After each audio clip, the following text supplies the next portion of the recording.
Warning: the following video has not been approved by the Comic Code Authority and is intended for mature audiences.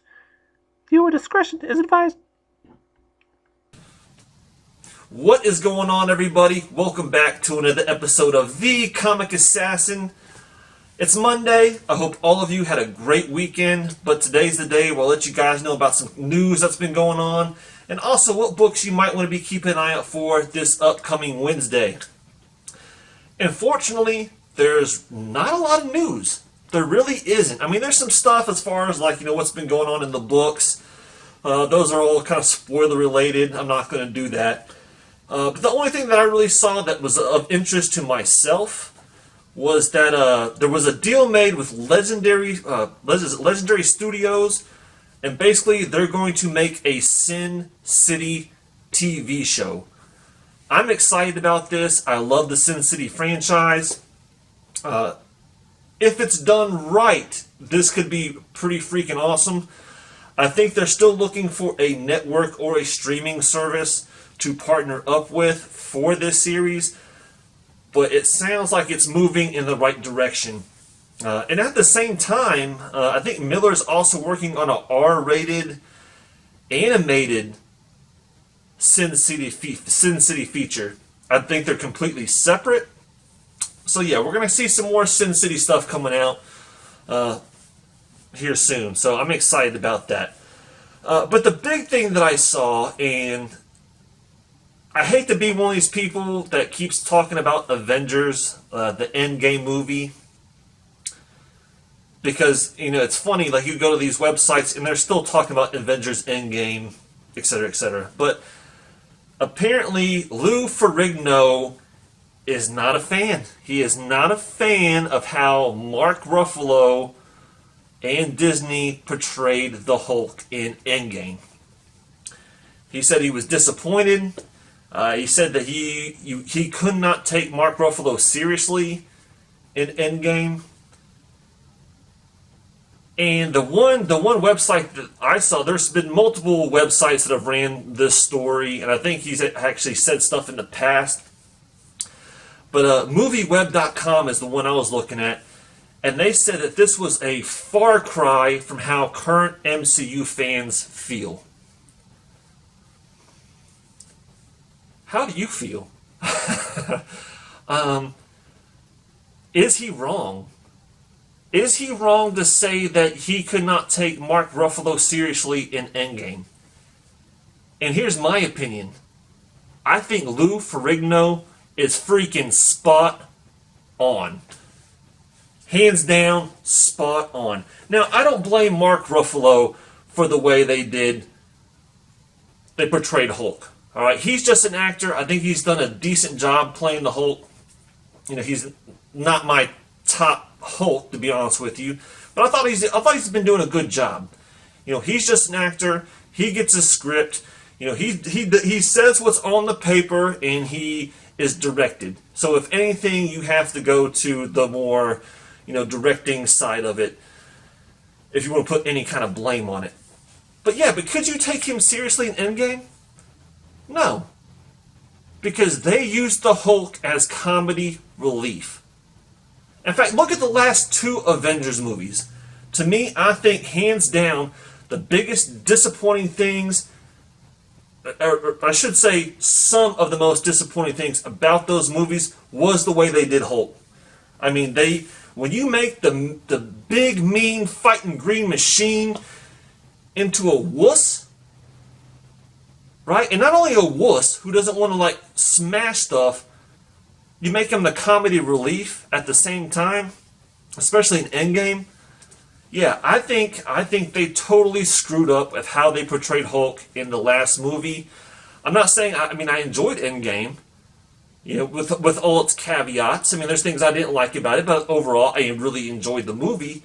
But yeah, I think they screwed up with how they did the Hulk. Would you go to a Hulk solo movie if it was just how they did Hulk in Endgame? And that's all he was this Professor Hulk business. No, that would not be entertaining at all. Alright, the Hulk is not supposed to be comedy relief. So, yeah, I think Lou Ferrigno was spot on.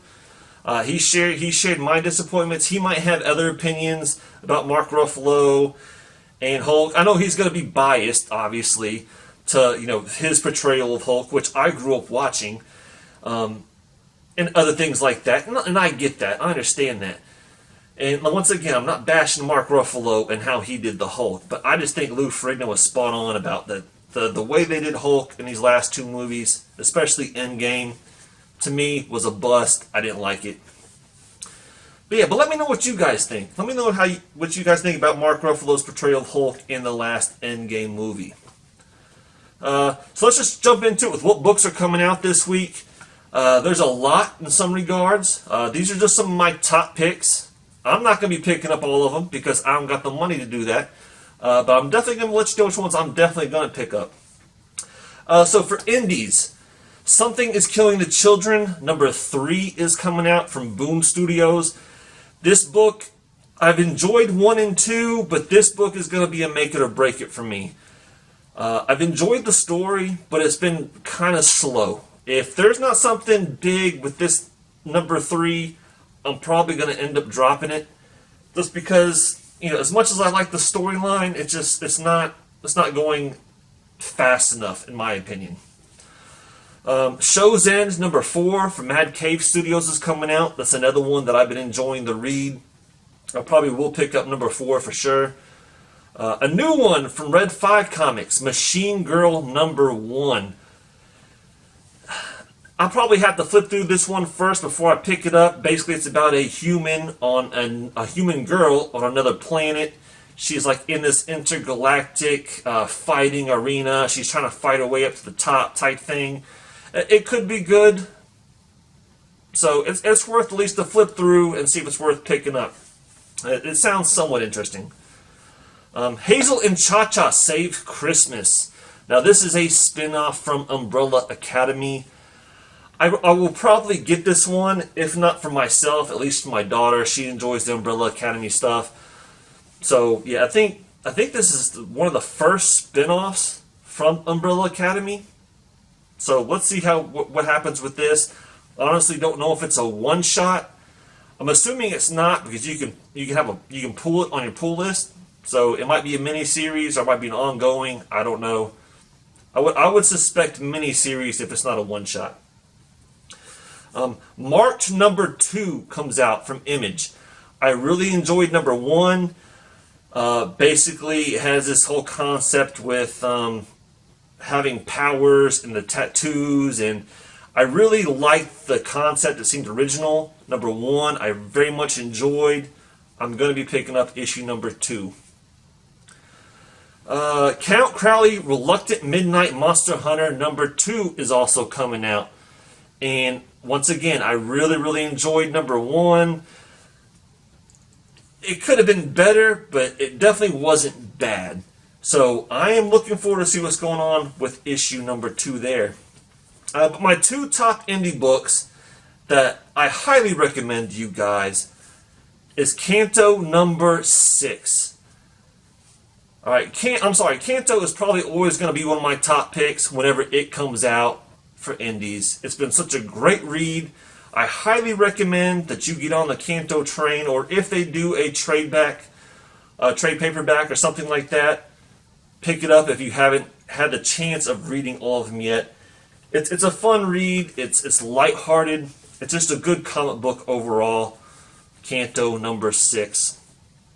But also Heartbeat number 1. This is from Boom Studios. I kind of like the storyline. It's about this popular kid in school, but this popular kid also has a thirst for blood. And he's willing to kill for it. And basically, there's another girl from school who I guess gets sucked into this whole thing, and it sounds vampire-ish. I'm not 100% sure if that's the way they're going with it, but it seems good. It does seem good. It's actually written and drawn by, and I forget her name, but it's the person who did Faithless. So yeah, sorry I can't remember her name off the top of my head. But yeah, that's one of my top picks for indie. Moving on to DC, we have Batman 83 coming out. And I'll be honest with you, I actually kind of enjoyed the last issue of Batman. However, I'm confused of why this cover for Batman 83 was here and not on 82. So, yeah. With the whole Batman thing, it's up or down. It's, there's big gaps in my runs for Batman for this volume, just because some of it I like and some of it I don't like. Me personally, I don't like this whole Thomas Wayne thing. I think it's silly. But knowing what happened in the last issue, it intrigues me of what's going to happen in issue 83. So it might be one you want to check out. Also, kind of a spin-off of The Curse of the White Knight, we have Von Freeze, #1 coming out. Once again, I might pick it up. Dr. Freeze has never been a character that I'll go rush to the LCS for. Some of the storyline is something that's probably not new, but it is A Curse of the White Knight, so that it might have some new perspectives in there when it comes to Dr. Freeze and his wife and whatnot. So it might be one worth checking out. But my two top picks for DC is, I'm going to say Question, the death of Visage #1, or Vic Sage #1. I think the Question is a cool character. I think he's one that could definitely be developed more in DC and also the DC universe. So yeah, I might check this one out. The only question that I have about the Question is why the heck there's a $6.99 price tag on there. Because that really makes me want to question if I want to spend that much money for a #1. So yeah, but it is one that if I might pick it up. I definitely might pick it up. I think he's a very underutilized character. But I'm going to say Teen Titans 36. And I'm going to go with that Alex Gardner B cover on this one. I never thought that I would say, and I've said it before, I'm not the hugest DC fan. I like DC stuff, but I'm more of a Marvel type of guy. I never thought that I would say that I am looking forward to reading Teen Titans more than I am Batman. I never thought I would say that. But I have actually thoroughly enjoyed what's been going on in the Teen Titans run. And so it's one that I'm going to recommend to you guys. Here's the one book that I'm passing on. And it pains me a little bit to say it. And that is He-Man and the Masters of the Multiverse #1. And it disappoints me because I'm a huge Masters of the Universe fan. I'm passing on it for 3 main reasons. One, as a Masters of the Universe fan, I've always find it hard to get into the comic portrayal of Masters of the Universe. I read the last stuff with the Injustice and everything like that, and I just really wasn't the hugest fan. It wasn't bad, but it wasn't I'm looking forward to the next one. So they kind of let me down the last couple of times they've done He-Man stuff.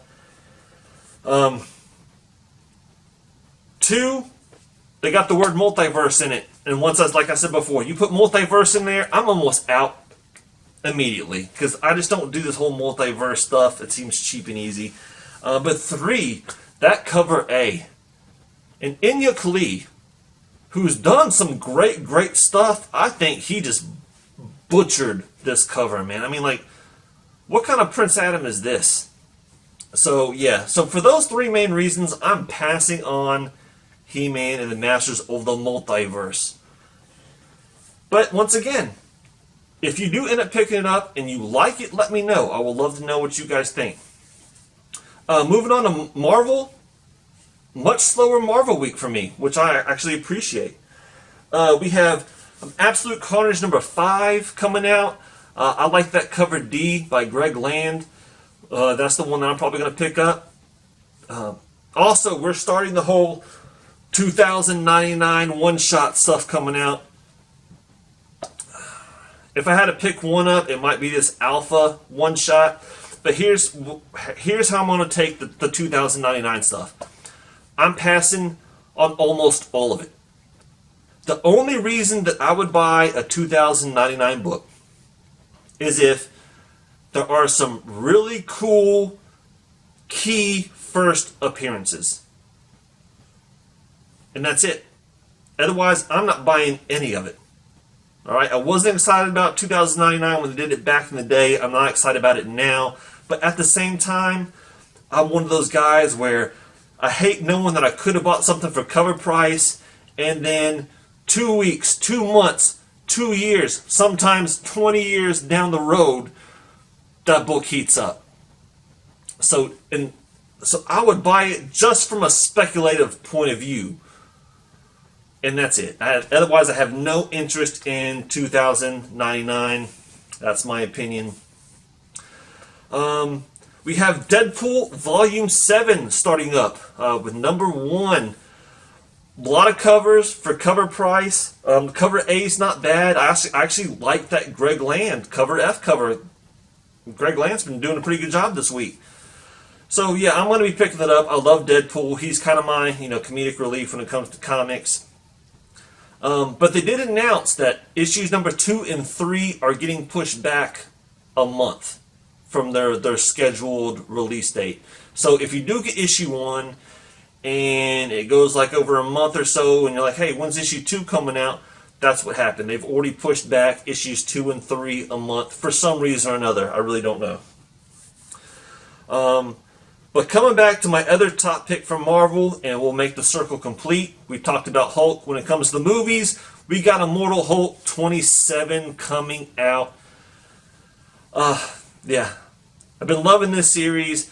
I believe that Al Ewing he does this one. I think he's taking a break on 28, and then he's coming back on 29. At least that's what I've heard. But you know who's not taking a break, and that's freaking Alex Ross. And man, he has been killing these cover A's on Immortal Hulk. So definitely going with that one all day long. Now with that being said, let me know what you guys are going to be picking up. Let me know what you think about the picks. I appreciate all of you coming and checking out the channel. Liking, subscribing, disliking, leaving comments, and all that stuff. And with that being said, this is Drewski, the Comic Assassin. And when it comes this Wednesday, when you go hunt for them books, I'm wishing all of y'all happy hunting.